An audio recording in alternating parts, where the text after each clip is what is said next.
ফিরে এলাম বিরতির পর। মাসের শেষে শহীদ ক্ষুদিরাম থেকে টলিগঞ্জ পর্যন্ত মেট্রো অনেকক্ষণ বন্ধ থাকবে জানালো কর্তৃপক্ষ। রক্ষণাবেক্ষণের কারণে কবির সুভাষ মেট্রো স্টেশন অনির্দিষ্টকালের জন্য বন্ধ রাখা হয়েছে।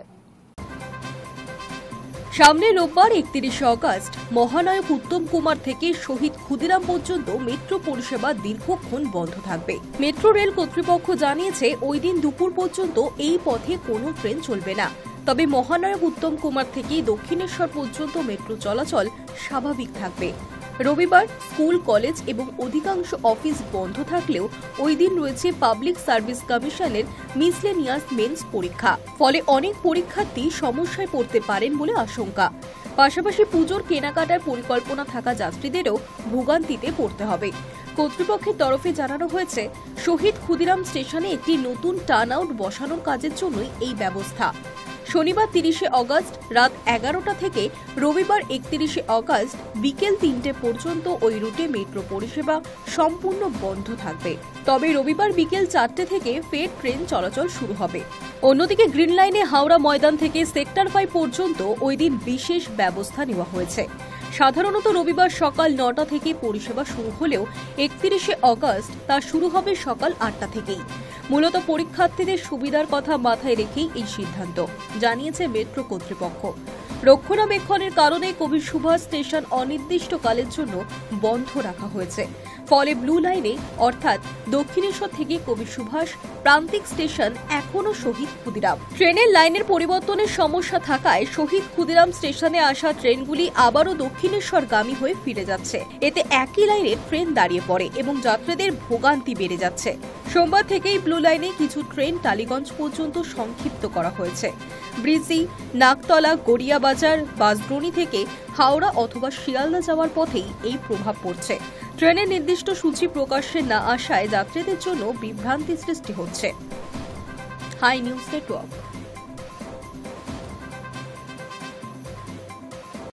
এবার এআই সমাধানে রিলায়েন্স ইন্ডাস্ট্রিজ লিমিটেড এবং মেটা যৌথভাবে একটি নতুন মডেলের ঘোষণা করল, যার মাধ্যমে ভারতের পাশাপাশি বাছাই করা আন্তর্জাতিক বাজারের উন্নতি হতে চলেছে। রিলায়েন্স ও মেটা যৌথ উদ্যোগে এআই সমাধান আনতে চলেছে। রিলায়েন্স ইন্ডাস্ট্রিজ লিমিটেড এবং মেটা যৌথভাবে একটি নতুন উদ্যোগের ঘোষণা করল, যার মাধ্যমে ভারতের পাশাপাশি বাছাই করা আন্তর্জাতিক বাজারেও কৃত্রিম বুদ্ধিমত্তা সমাধান তৈরিও করা হবে। কোম্পানির বিজ্ঞপ্তি অনুযায়ী এই যৌথ উদ্যোগে প্রাথমিক বিনিয়োগ হিসেবে 855 কোটি টাকা ধরা হয়েছে, যেখানে রিলায়েন্স 70% এবং মেটা 30% মূলধন দেবে। এই যৌথ উদ্যোগে মেটার আধুনিক ওপেন সোর্স লামা মডেল ব্যবহার করা হবে। এর মাধ্যমে সংস্থাগুলি বিক্রয় ও বিপণন, তথ্য প্রযুক্তি উন্নয়ন এবং কার্যক্রম, গ্রাহক পরিষেবা, অর্থনীতি এবং অন্যান্য এন্টারপ্রাইজ কার্যক্রমে কাস্টমাইজড এবং জেনারেটিভ এআই মডেল ব্যবহার করতে পারবে। পাশাপাশি ক্রস ফাংশনাল ও শিল্পভিত্তিক চাহিদার জন্য আগে থেকে সমাধানও দেওয়া হবে। রিলায়েন্স ইন্ডাস্ট্রিজের চেয়ারম্যান ও ম্যানেজিং ডিরেক্টর মুকেশ আম্বানি বলেন, মেটার সঙ্গে এই অংশীদারিত্ব আমাদের স্বপ্নকে বাস্তব রূপ দিচ্ছে। আমরা এন্টারপ্রাইজ গ্রেড এআই প্রতিটি ভারতীয় প্রতিষ্ঠানের কাছে পৌঁছে দেব, ছোট ব্যবসা থেকে শুরু করে ব্লু চিপ কর্পোরেট পর্যন্ত। তিনি আরও জানান, এই উদ্যোগ দ্রুত কার্যকর করা হবে এবং কার্যকর হলে এর বৃদ্ধি বিশ্ববাজারে আরও দ্রুততার সঙ্গে বাড়বে। মেটার প্রতিষ্ঠাতা ও মার্ক জাকারবার্গ বলেন, রিলায়েন্সের সঙ্গে ব্যবসা করার জন্য আমরা অত্যন্ত উৎসাহী। এই যৌথ উদ্যোগের মাধ্যমে আমরা আমাদের লামা মডেল বাস্তবে প্রয়োগ করছি। ভারতের ডেভেলপার ও এন্টারপ্রাইজগুলির জন্য নতুন সম্ভাবনার দুয়ার খুলতে আমরা আশাবাদী। Hi News Network. ট্রাম্পের স্বাস্থ্য নিয়ে জল্পনা, দায়িত্ব নিতে প্রস্তুত vice president JD Vance. Vice প্রেসিডেন্টের এই মন্তব্য ঘিরে নতুন করে আলোচনায় উঠেছে প্রেসিডেন্টের স্বাস্থ্য।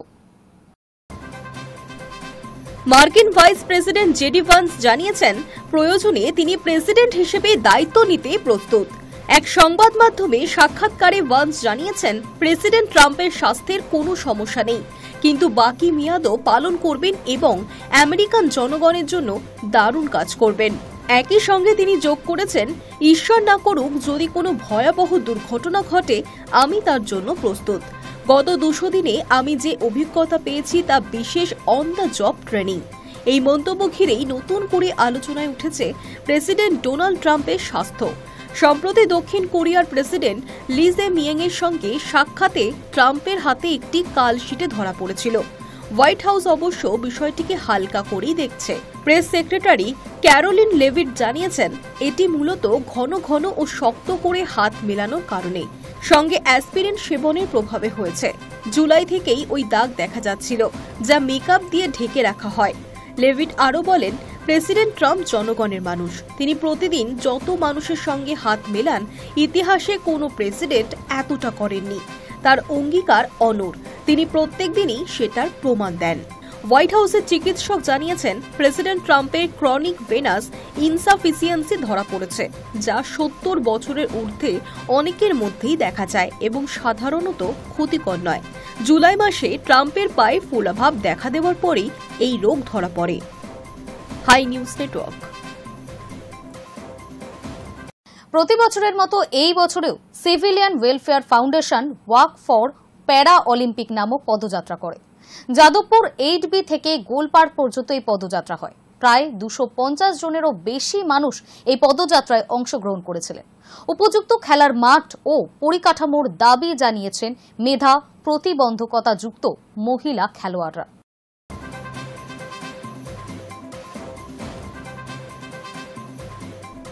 সম্প্রতি সম্পন্ন হয়ে গেল সিভিলিয়ান ওয়েলফেয়ার ফাউন্ডেশনের ওয়াক ফর প্যারাঅলিম্পিক্স পদযাত্রা। প্রতি বছর 28 আগস্ট CWF একটি বিশেষ উদ্যোগ আয়োজন করে ওয়াক ফর প্যারা অলিম্পিক্স, যা ভারতের একমাত্র প্যারা অলিম্পিক ও প্রতিবন্ধী ক্রীড়া সচেতনতা যাত্রা। এটি এমন একটি মঞ্চ যেখানে শ্রেষ্ঠ প্যারা অ্যাথলিট, বিশেষ অ্যাথলিট এবং তরুণ ক্রীড়া নায়কেরা একসাথে তাদের প্রাপ্য সম্মান ও স্বীকৃতির সঙ্গে পথ চলেন এবং প্যারা অলিম্পিক আন্দোলনের বার্তা পৌঁছে দেন। এই বছরের অনুষ্ঠান ওয়াক ফর প্যারাঅলিম্পিক্স 2025 সম্পন্ন হয় বৃহস্পতিবার 28 আগস্ট। যাদবপুর 8B থেকে বালিগঞ্জ স্টেশন পর্যন্ত হয় পদযাত্রা। এবছরে এদের থিম অলিম্পিজম 365। পশ্চিমবঙ্গে প্রতিবন্ধী নারীদের জন্য ক্রীড়ার অগ্রযাত্রা এই থিম শুধুমাত্র একটি স্লোগান নয়, বরং একটি আন্তর্জাতিক অলিম্পিক কমিটির স্বীকৃত একটি উদ্যোগের অংশ। এর মাধ্যমে পশ্চিমবঙ্গের 10টি জেলায় 1000 জন বুদ্ধি প্রতিবন্ধী নারীকে 18 মাস ধরে খেলাধুলার প্রশিক্ষণ দেওয়া হচ্ছে। এই উদ্যোগ তাদের দক্ষতা, আত্মবিশ্বাস ও নতুন সুযোগের মাধ্যমে ক্ষমতায়িত করছে। প্রতিবন্ধী অলিম্পিকের জন্য প্রতি বছর 28 আগস্ট সিভিলিয়ান ওয়েলফেয়ার ফাউন্ডেশন দ্বারা সংগঠিত হয়, যাতে প্রতিবন্ধী খেলাধুলার সম্পর্কে সচেতনতা বাড়ানো যায়। অলিম্পিক্সের জন্য হাঁটুন, ভারতীয় প্রতিবন্ধী স্পোর্টসের জন্য একমাত্র হাঁটা। CWF এর একটি প্রধান অনুষ্ঠান, যা 2011 সাল থেকে প্রতি বছর অনুষ্ঠিত হচ্ছে এবং 2016 রিও গেমসে প্রথমবারের মতো ভারতীয় টেলিভিশনে প্যারা অলিম্পিক গেম নিয়ে এসেছে। প্যারা অলিম্পিক গেমস গ্রীষ্মকালীন অলিম্পিক গেমসের একই স্থানে অনুষ্ঠিত হয়, কিন্তু সেখানে কোনো ভারতীয় সম্প্রচারক ছিল না, কারণ ভারতীয় প্রতিবন্ধী স্পোর্টসের প্রতি এত অবহেলা ছিল।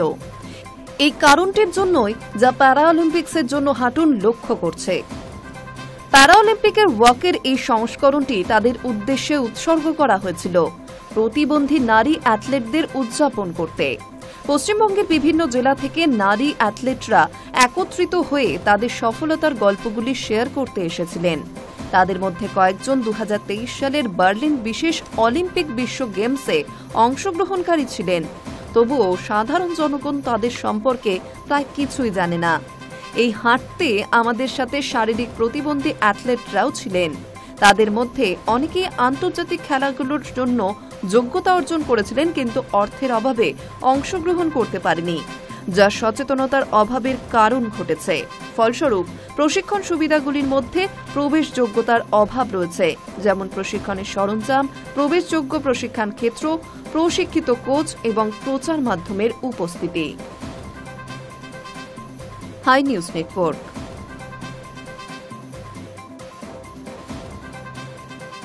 চোট সারিয়ে ফিরেছেন, বিপক্ষকে বোকা বানিয়ে গোলও করেছেন, কিন্তু এবার জাতীয় দলের জার্সি তুলে রাখার কথা ভাবছেন তিনি, লিওনেল মেসি। লিগস কাপের সেমিফাইনালে জোড়া গোল করে দলকে ফাইনালে তোলেন LM10। ম্যাচের পর তার সাক্ষাৎকারেই ইঙ্গিত, এবার হয়তো আন্তর্জাতিক ফুটবল থেকে অবসর নেবেন আর্জেন্টিনার মহাতারকা। চোট সারিয়ে ফিরেছেন, বিপক্ষকে বোকা বানিয়ে গোলও করছেন, কিন্তু এবার জাতীয় দলের জার্সি তুলে রাখার কথা ভাবছেন তিনি লিওনেল মেসি। লিগস কাপের সেমিফাইনালে জোড়া গোল করে দলকে ফাইনালে তোলেন LM10। ম্যাচের পর তার সাক্ষাৎকারে ইঙ্গিত, এবার হয়তো আন্তর্জাতিক ফুটবল থেকে অবসর নেবেন আর্জেন্টাইন মহাতারকা। আগামী 5 সেপ্টেম্বর 2026 বিশ্বকাপের যোগ্যতা অর্জন পর্বের ম্যাচ খেলতে নামবে আর্জেন্টিনা। ইতিমধ্যেই বিশ্বকাপ খেলার টিকিট পেয়ে গিয়েছে গতবারের চ্যাম্পিয়নরা। 5 সেপ্টেম্বর ঘরের মাঠে ভেনেজুয়েলার বিরুদ্ধে খেলবেন মেসিরা। এই ম্যাচই ঘরের মাঠে আন্তর্জাতিক ফুটবলে মেসির শেষ ম্যাচ হতে চলেছে, এমনটাই মনে করছে তার ভক্তকুল। কারণ লিগস কাপের ফাইনালে ওঠার পর সাক্ষাৎকারে মেসি জানান, ওই ম্যাচটা খুব স্পেশাল হতে চলেছে, কারণ যোগ্যতা অর্জন পর্বের শেষ ম্যাচ ওটা। এখানেই শেষ নয়, মেসি আরও বলেন, জানি না ওই ম্যাচটার পর আর কোনো ফ্রেন্ডলি বা অন্য খেলা হবে কিনা, তাই ভেনেজুয়েলা ম্যাচ খুবই স্পেশাল। আমার পুরো পরিবার সেদিন থাকবে আমার সঙ্গে, স্ত্রী, সন্তান, বাবা, মা, ভাই, বোন, আমার স্ত্রীর তরফের আত্মীয়রাও যতজন সম্ভব থাকবেন। একসঙ্গে ওই ম্যাচের সাক্ষী থাকবে সকলে। তারপরে কি হবে এখন জানি না। LM10-এর এই মন্তব্যের পরেই জল্পনা, ঘরের মাঠে আর্জেন্টিনার হয়ে হয়তো আর ম্যাচ খেলবেন না তিনি, তবে আগামী বছর বিশ্বকাপে হয়তো খেলবেন, তারপরই ফুটবলকে বিদায়। উল্লেখ্য, ডিসেম্বরে মেসি মাদকতায় মাততে চলেছে ভারত। ইতিমধ্যেই সেই সূচি চূড়ান্ত হয়ে গিয়েছে। চমকপ্রদ বিষয় হল, ডিসেম্বরের সেই সফরের আগেই এ দেশের মাটিতে পা রাখতে চলেছেন বিশ্বের সর্বকালের অন্যতম সেরা ফুটবলার। শুধু আসছেন না, নভেম্বরে ভারতের মাটিতে খেলতেও দেখা যাবে তাকে। একা মেসি নন, ভারতে আসছে গোটা আর্জেন্টিনা দলই। কেরলে খেলতে আসছে তারা। Hi News network.